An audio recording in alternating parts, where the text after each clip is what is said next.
Hello, this is the BBC News with Fiona MacDonald. The US Secretary of State Antony Blinken has said the extension of military exercises by Russia and Belarus has made him more concerned about an imminent Russian invasion of Ukraine.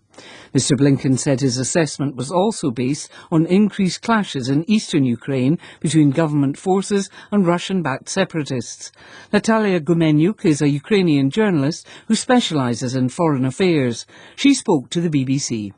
I'm concerned, I'm worried, but I'm not in panic. So it could happen, but still I'm very disturbed with what was going on in the east, in the conflict zone, because I think it might happen gradually. So it's not like we're staying here in front of the cameras and there is an attack. Sometimes it feels like the media waits something like that. So we won't even mention how it's all started and how the other events can take place. Moscow denies it's seeking a pretext for an attack. It says in a phone call on Sunday, President Putin and the French President Emmanuel Macron agreed on the need for a diplomatic solution to the crisis in eastern Ukraine.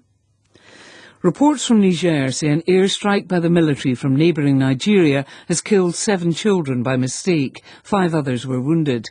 Ishaq Khalid reports. The governor of Niger's southern region of Maradi, Shuaibu Abubakar, told the BBC the Nigerian military airstrike targeted armed criminal gangs who have committed violence in the border areas, but it mistakenly hit children in the village of Nashede. They were reportedly playing in an open space when the accident happened on Friday. A Nigerian military spokesperson told the BBC they were looking into reports of the incident in neighboring Niger. The two countries have been conducting joint military operations against armed gangs behind a wave of kidnappings for ransom and killings in the region. The Dominican Republic has begun the construction of a new barrier along its border with Haiti, which extends for 160 kilometres. President Luis Abinader said the barrier would help control illegal migration, drug trafficking and arms smuggling. The two countries share the island of Hispaniola. Thousands of firefighters in Argentina have been trying to control wildfires that have swept through the northern province of Corrientes amid record-high temperatures. Here's Leonardo Rocha. The fires began in mid-January and have now destroyed 10% of the land area of the province, which produces maize, rice and most of Argentina's native yerba mate tea.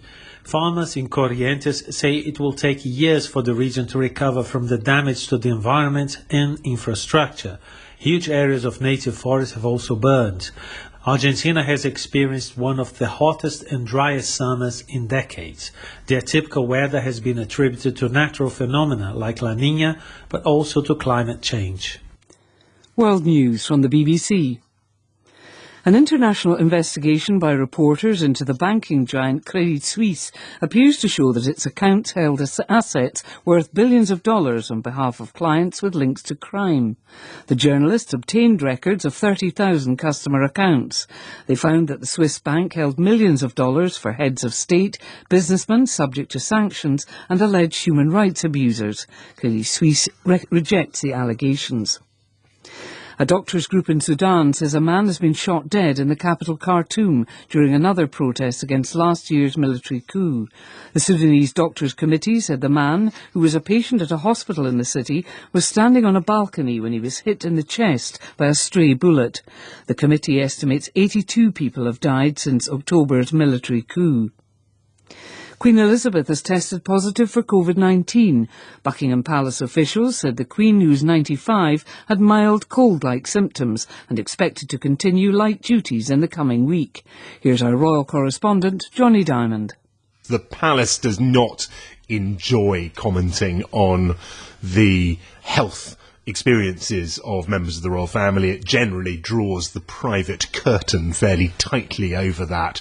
But there is equally an acknowledgement that the Queen and senior members of the royal family have obviously formal roles to play within the structure of the British state, the Commonwealth, and that if there is a significant development, then the palace will comment. A dog has been reunited with its owners in California, 12 years after going missing. The pet, named Zoe, was dumped from a vehicle around 100 kilometres from the home where she disappeared. Zoe was ill when she was found, but her delighted owners said they hope to bring her back to health to live out the rest of her life. BBC News.